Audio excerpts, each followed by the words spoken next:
இப்ப என்ன, நீங்க யோகா கிளாஸ் போறது எல்லாருக்கும் தெரியணும் அதானே? நான் நடந்ததானே சொல்றேன். பாத்தியா வினோ, சமயம் பார்த்து பிரகாஷ் எடுத்து விட்டுருக்கான். என்ன என்ன சொல்றீங்க? ஆமா சத்யா, அந்த அம்மா பிரகாஷ் லஞ்சம் வாங்கினான்னு போலீஸ்ல போட்டு விட்டுச்சு. பிரகாஷ் சமயம் பார்த்து பெரிய குக்கியா போட்டு அந்த அம்மா உஷாவ அவங்க ஆபீஸ்ல வச்சு புடிக்க வச்சுட்டான். பாவம் அந்த அம்மா பிரகாஷ நல்லவன் நம்பி ஆஸ்பத்திரிக்கு வந்து பணமெல்லாம் கொடுத்து ஹெல்ப் பண்ணிச்சு. இந்த பையன் அவங்களே தூக்கி உள்ள வச்சுட்டான். என்ன நீங்க இப்படி பேசுறீங்க? அது உண்மைதானே சத்யா?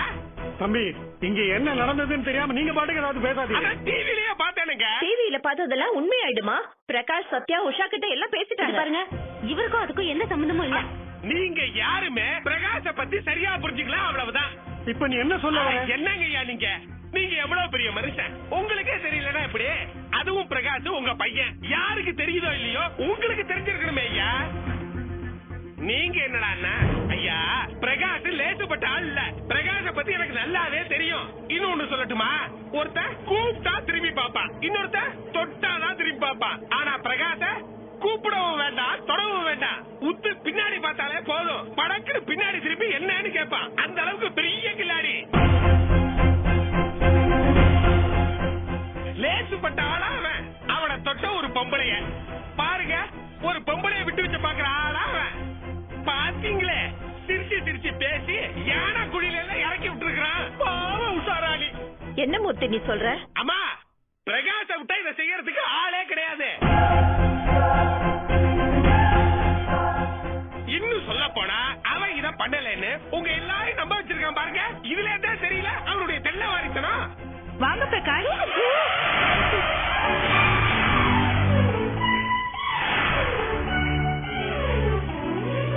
ஆஹா, சமாளிப்போம்.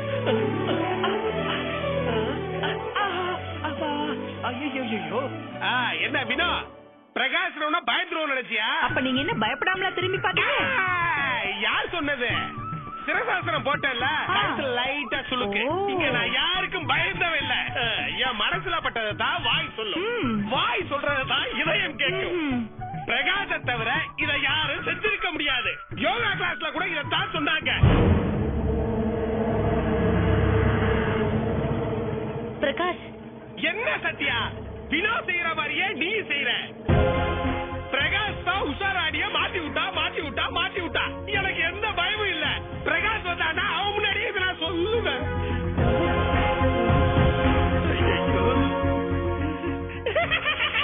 வா பிரகாஷ், வா வா வா வா வா வா. நீ இத பண்ணிருந்தா எப்படி இருக்கும்னு ஒரு டெமோ காட்டிட்டு இருந்தேன். ஐயோ, நம்புங்க பிரகாஷ், இத நீங்க செய்யறதுக்கு வாய்ப்பே இல்ல. விடுங்க. இப்போ வரைக்கும் நான் தான் பண்ணு பேசிட்டு இருந்தா என்ன பார்த்த உடனே மாத்தி பேசி காமெடி பண்றான். பிரகாஷ், நம்ப பிரகாஷ், நான் அப்படி எல்லாம் சொல்ல வேணாம். சரி பிரகாஷ், நீ பாக்குறதே தெரியுது என்ன நம்பலன்னு. இது எனக்கு சத்தியா சோதனை. நான் யோகா கிளாஸுக்கு போகணும். என் சத்தியா விட்டா நான் போயிட்டே இருப்பேன். பிரகாஷ், அவனை விடுற. நீ இப்ப எதுக்கு ஏகாம்பரம் வீட்டுக்கு போயிட்டு வந்த? ஆமாப்பா, அவன் வீட்டுல இல்ல. இருந்திருந்தானா? என்ன பிரகாஷ், நீ உன் உடம்ப பத்தி யோசிக்கவே மாட்டியா? இல்லம்மா, பண்ணாத விஷயத்த பண்ணிருக்கான்னு தப்பா தகவல் போயிருக்குன்னா என்ன அர்த்தம்? அத்த, நீங்க எப்ப வந்தீங்க? இப்பதான் வந்தேன் மாப்பிள்ள. சம்பந்திக்கு எங்க நம்மால இந்த பிரச்சனை வந்துருச்சோன்னு வருத்தம். நீ அவங்களை ஏதாவது சந்தேகப்பட்டுடுவியோன்னு பயந்துதா? என்னத்த, நீங்க எனக்கு காசு கொடுத்து ஹெல்ப் பண்ணிருக்கீங்க, நீங்க எதுக்கு என்ன பண்ணுவீங்க? இல்ல மாப்பிள்ள, கொஞ்சம் தயக்கமா இருந்துச்சு. என்னத்த, நான் எப்படி உங்களை? அதெல்லாம் ஒண்ணு இல்ல. பிரகாஷ், என்னடா இது? நீ எதுக்கு ஏகாம்பரம் வீட்டுக்கு போனோம்? இல்லப்பா, ராகினி விஷயத்துல நான் அடிச்சதுக்கு பழிக்குதான் இப்படி பண்ணிருப்பான். அது மட்டும் இல்லாம இன்னொரு ஆள் மேலே எனக்கு டவுட் இருக்கு. என்னப்பா சொல்ற நீ?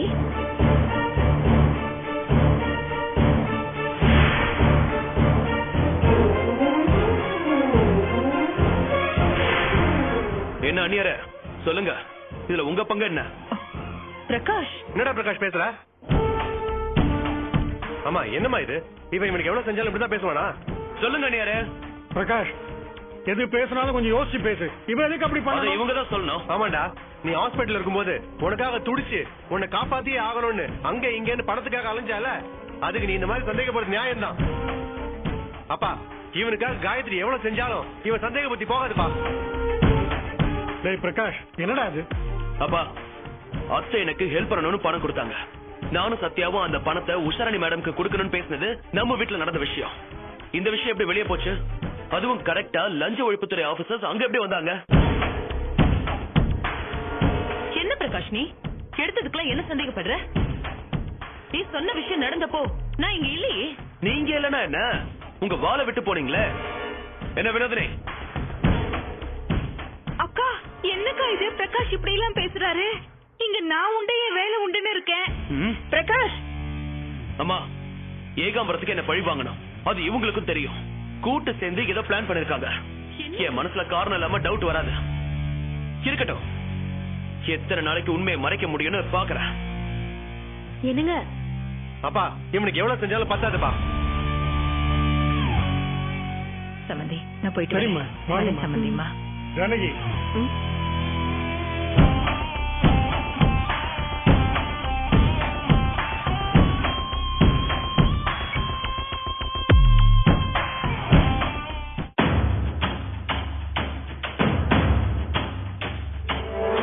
அக்கா, என்னக்கா இது?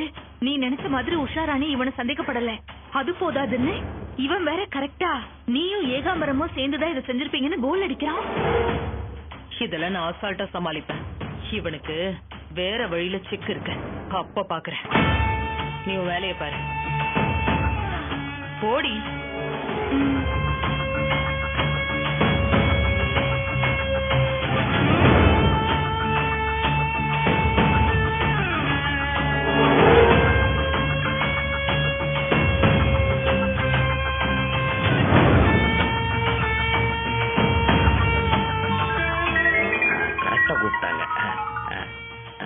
மேடம், என்ன ஏகாம்பரம், பிரகாஷ் அங்க வந்தானாமே? வந்தானா? ருத்ரதானம் ஆடிட்டு போயிட்டான். காட்டிட்டான் மேடம், எனக்கு மரண பயத்தை காட்டிட்டான். என்ன சொல்றீங்க? ஓடி ஒளிய வச்சுட்டான் மேடம், அதுவும் என் வீட்லயே. நான்லாம் அரசியல்வாதின்னு சொல்லிக்கிறதுக்கு. ஐயோ, அப்புறம் எப்படியோ தப்பிச்ச மேடம். எச்சரிச்சுட்டு போயிருக்கா மேடம். அப்படியா? எல்லாம் என் தலை எழுத்து மேடம். வீட்லயே ஒரு ஆள் காட்டிய வச்சிருக்கல. அதுக்குதான் நான் ஒரு வழிய சொன்னேன், ஆனா நீங்க தான் கேக்கல. அதுல உள்ள சிக்கலத்தை நான் சொன்னேன் மேடம். அதுக்கு தான் அவ வாய் அடைக்க அவகிட்ட சத்தியம் வாங்கியிருக்கேன். என்னமோ போங்க. அந்த கழுதையை விடுங்க மேடம். ஆமா, நீங்க எதுக்கு போன் பண்ணீங்க? எல்லாம் பிரகாஷ் விஷயமா தான். ஆமா மேடம், ஏதாவது பண்ணி ஆகணும். கரெக்டா மோப்பம் முடிச்சு வந்துட்டான். உடனடியா ஏதாவது பண்ணல, 2 பேரும் தொலைஞ்சோம். என்ன பேசுறீங்க ஏகாம்பரம்? களத்துல இறங்கி இருக்கிறது காயத்ரி. ஆனா எதிரில இருக்கிற எதிரி பிரகாஷ் ஆச்சே. பாத்துருவோம். புரிஞ்சுது மேடம். அப்ப நீங்க அடுத்த திட்டத்துக்கு தயாராயிட்டீங்க.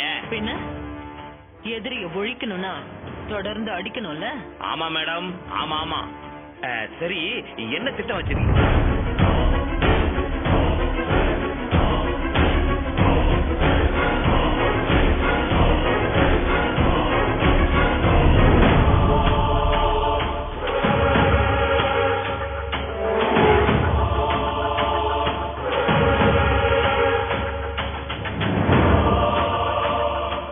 எப்படி என் பிளான்? Super madam, super. சதி திட்டம் தீட்டுறதுல நீங்க ஒரு நடமாடும் பல்கலைக்கழகம். இல்ல மேடம், நீங்க அவ்வளவு பெரிய புத்திசாலின்னு சொல்ல வந்தேன். கவலையை விடுங்க, நீங்க சொல்லிட்டீங்கல்ல, இன்னைக்கே அமல்படுத்துறேன். சரி.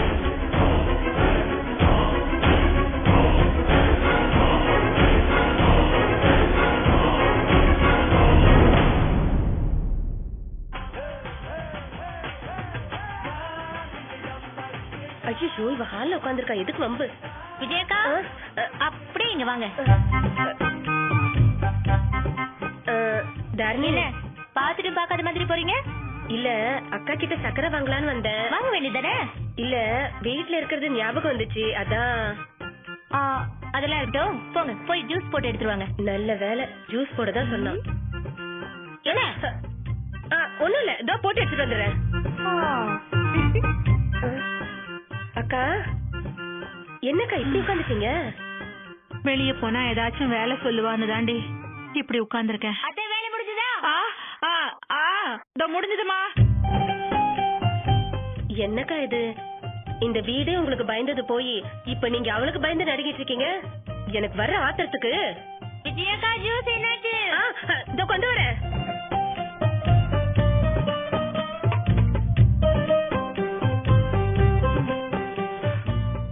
என்ன ஒரு ப்ரோக்ராம் சரியில்லை. விஜயக்கா இதோ கொண்டு வந்துட்டேன். ஹே போ போ. சரிக்கா.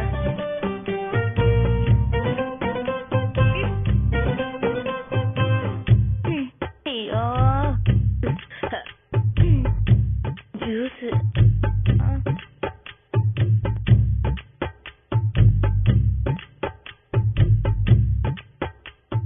அத்தை ஐயோ நம்மள கூப்பிடுறாளே. இத வந்துட்டேன்.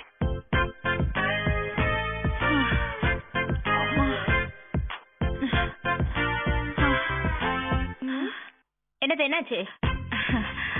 இல்ல தாரணி, நீ கொஞ்சம் விளையாட வச்சல, அதான் இடுப்பெல்லாம் ஒரே வலி. ஆஹா, அக்கா தப்பிக்க பாக்குதே. இவன் நம்மளால போட்டு பாப்பா. அப்படியே அத்தை? நல்ல வேளை நாம தப்பிச்சோம். ஆமா தாரணி. ஒரு பிரச்சனையும் இல்ல. வேற ஒரு கேம் இருக்கு, விளையாடுனா சரியா போயிடும். கேமா? ஆமா, காலையில கருங்காட்டம். இப்போ தாரணி என்னத்த நாளைக்கு வச்சுக்கலாமே. நோ நோ நோ, இப்ப நான் நல்ல மூட்ல இருக்கேன். விஜயக்கா ரெடியா? சரி போங்க போங்க போங்க. ஓகே, இப்ப நீங்க என்ன செய்றீங்கன்னா 2 பேரும் ஜோடியா குட்டிக்கரணம் போடுறீங்க. ஐயோ, என்ன முடியுமா முடியாதா? போடுறேன். போடுங்க போடுங்க. தலைய குனிங்க.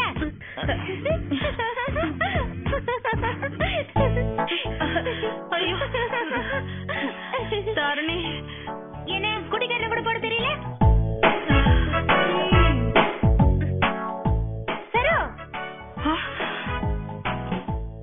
இல்ல, அத்தனை கூப்பிட்டு போர் அடிச்சு போச்சு, அதான் சரோன்னு கூப்பிட்டேன். ஜாவினா கட் பண்ணிட்டேன். ஓகேவா சரோ? எல்லாம் என் நேரம் டி. என்னண்ணா இப்படி ஆயிடுச்சு? நல்ல வேலை வீட்டு பக்கத்துல வந்து பஞ்சர் ஆச்சு. இருக்கட்டி உனக்கு. தாரணி முடியல தாரணி, வேற ஏதாவது சொல்ல. வேற என்ன? சரி சரி எந்திரிங்க எந்திரிங்க. அட எந்திரி சரோ. ஓகே, ஸ்டாண்ட்ல இருக்கிற ஷூ செப்பெல்லாம் எடுத்து நல்லா தொடச்சு வைங்க. அதை எடுத்து ஒண்ணு அடிக்கணும். சுரேஷ், நீ எப்ப வந்த? என்னமா நீ அவன பேர் சொல்லி கூப்பிட நீ அமைதியா நிப்பியா? அண்ணி என்ன நீ இது? அம்மாவை பேர் சொல்லி கூப்பிடுறீங்க, அதுவும் செப்பல் எல்லாம் தொடக்க சொல்றீங்க. உங்க மேல எவ்வளவு மரியாதை. என்ன சொல்லணும்? என்ன 4 வேலை சொன்னதும் என்ன அடிமை நினைச்சு அம்மா வேலை வாங்குவியா? மாமா அரைஞ்சா நான் உள்ள இருக்கிற பல்லெல்லாம் சதுரிடும். யார வேலை வாங்குறது? டேய், இப்ப அவ என்ன சொன்னான்னு இப்படி கோச்சுக்கிற? அவ அம்மா. ஏதோ போட்ட திட்டம் எல்லாம் பலிக்கல, இப்ப வேலை வாங்குறியா? ஏன் இங்க வீட்டுல தின்னுட்டு தானே உட்காந்துட்டு இருக்க? வேலை செய்ய உடம்பு வணங்கலையோ? இப்ப இதான் உனக்கு கடைசி தடவை சொல்றது. இனிமேல் இந்த மாதிரி கேட்கவோ பாக்கவோ செஞ்ச நீ இந்த வீட்டுல இருக்க மாட்டேன்.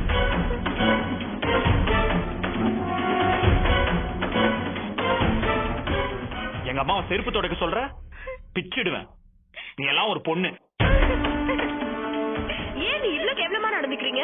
எங்க அம்மா என்ன உங்களுக்கு வேலைக்காரியா? ஏமா இவங்க தான் சொல்றாங்கன்னா அதையும் நீங்க கேட்டுட்டு நிக்கிறீங்க? உங்களை சொல்லணும், இதுவே கடைசி தடவையா இருக்கட்டும். சாரி தாரணி, அவன் இந்த நேரத்துக்கு வருவான்னு தெரியாம. அக்கா, அவன் வர்றது தெரியும்டி, தெரிஞ்சுதான் கூழ கும்பிடு போட்டேன். அவளும் வசமா மாட்டினா பார்த்தல, ஒரே அடியில பல்ல பேத்துருவேன்னு சுரேஷ் சொல்லிட்டான். அக்கா இவளை விடக்கூடாதுக்கா. நீ கவலையே படாத, என்னையே தாண்டாராமா போட வச்சால, அவளை இந்த வீட்டை விட்டு தாண்ட வைக்கிறேன். சென்னையில் லஞ்ச ஒழிப்புத்துறை அதிகாரி உஷாராணி கைது. பிரகாஷ் என்பவர் ரூபாய் 30,000 கொடுக்கும் போது உஷாராணி கையும் களவுமாக பிடிபட்டார். உஷாராணி அந்த பணத்திற்கு நியாயமான காரணங்களை சொல்லியும் அதிகாரிகள் கேட்காமல் அவரை கைது செய்தனர். உஷாராணி நேர்மையான அதிகாரி என்பது குறிப்பிடத்தக்கது. சென்னையில் பரவலாக லஞ்ச ஒழிப்புத்துறை அதிகாரியே லஞ்சம் வாங்கி கைதாயிருக்காங்க. அதுவும் ஒரு பொம்பளை. பொம்பளையா இருந்தா லஞ்சம் வாங்க கூடாதா? சம உரிமைப்பா. ஆனா அந்த அம்மா ரொம்ப நேர்மையானவங்கன்னு கேள்விப்பட்டிருக்கேன். பல தடவை நியூஸ்ல கூட பாத்திருக்கேன். அட நீ வேற, இந்த மாதிரி ஆளுங்க விளம்பரத்துக்காக சும்மா 100, 1000 வாங்குறவங்கள அரெஸ்ட் பண்ணுவாங்க. ஆனா பெரிய இடமா பார்த்து வாங்க வேண்டியதை வாங்கிடுவாங்க. சரியா சொன்ன.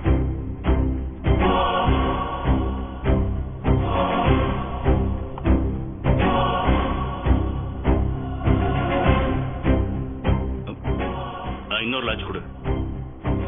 டேய், இந்த பாரா தான் இருக்கும். நம்ம ஏரியாவிலேயே இந்த பார் தான் காஸ்ட்லியான பார். அந்த சொட்டை இங்கதான் இருப்பான்னு நினைக்கிறேன். வாங்கடா.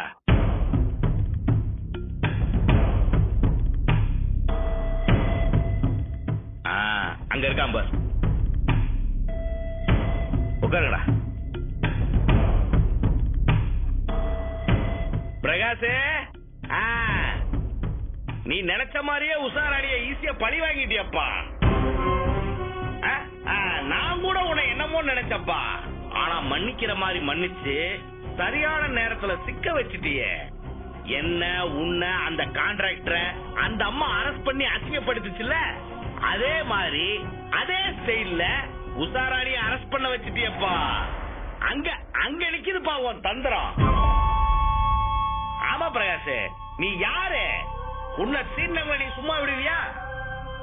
உன்னை போலீஸ்ல மாட்ட வச்ச சத்யாவை ரேப் பண்ற அளவுக்கு போய் அது பத்தாதுன்னு காலம் முழுக்க அவளை பழி வாங்கணும்னு தானே சத்யாவை கல்யாணமே பண்ண. சத்யாவை கொஞ்ச நெஞ்சமா பழி வாங்குற? தாலி கட்டின பொண்டாட்டியே விட்டு வைக்காத நீயே வெளியால சும்மாவா விடுவ? என்ன என்ன என்னப்பா சொல்ற? ஓ, அந்த உஷாராணி ஓம்பளப்புல மண்ணள்ளி போட்டா சும்மா விட்டுறியான்னு கேக்குறியா? சரியா சொன்ன பிரகாஷ். இருந்தாலும் எப்படி பிரகாஷ் உன்னால மட்டும் இப்படி ஒரு ஸ்கெட்ச போட முடியுது? நானே கொஞ்சம் கூட எதிர்பார்க்கலப்பா. வாங்கின பணத்தை திருப்பி கொடுக்கற மாதிரி போய் அதையே லஞ்ச பணம்னு. எது? ஆமாப்பா ஆமாப்பா, சரியான நேரத்துல வந்து கையுங்களவுமா புடிச்சிட்டாங்களே. இதை ஜென்மத்துக்கு உஷாராணியால அந்த கலங்கத்தை துடைக்கவே முடியாது. ஆமா ஆமா ஆமா ஆமா ஆமா. பிரகாஷ், நீ இருக்க வேண்டிய இடம் அரசு அலுவலகம் இல்லப்பா, அரசியல். அந்த அரசாங்கத்தையே ஆட்டி வைக்கிற அரசியல் தான் உனக்கான இடம். அட நீ இப்படிதாப்பா தன்னடக்கத்தோட பேசுவ. இருந்தாலும் அண்ணன் நான் சும்மா விட்டுற முடியுமா? திட்டம் போட்டு அந்த உஷாராணிய பழி வாங்கின உனக்கு நான் பாராட்டு விழா நடத்தியே ஆகணும். சொல்லு, பார்ட்டியை எங்க வச்சுக்கலாம்? பார்ட்டியில நான் உனக்கு ஒரு பட்டம் கொடுக்க போறேன். பழி வாங்கும் மன்னன் பிரகாஷ். நீ மறக்க கூடாது.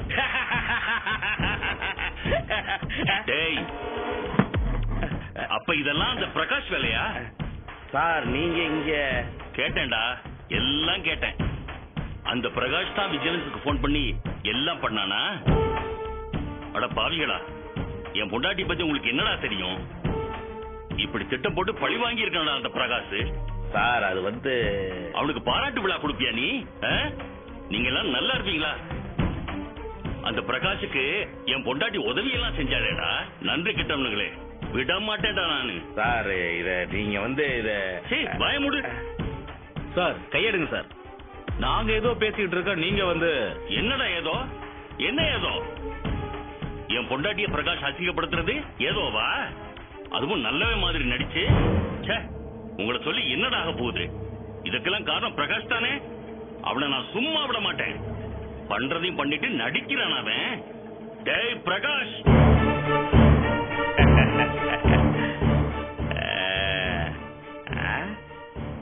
டேய் வந்த வேலை முடிஞ்சதுடா. அண்ணா என்ன இருந்தாலும் உங்க சட்டைய போடா. சட்ட கசங்காம அரசியல் பண்ண முடியுமா? டேய் பிரகாஷ், என்னையாடா வந்து மிரட்டிட்டு போற? நீ அனுபவிப்படா, இன்னும் அனுபவிப்ப. டேய் உட்காருங்கடா.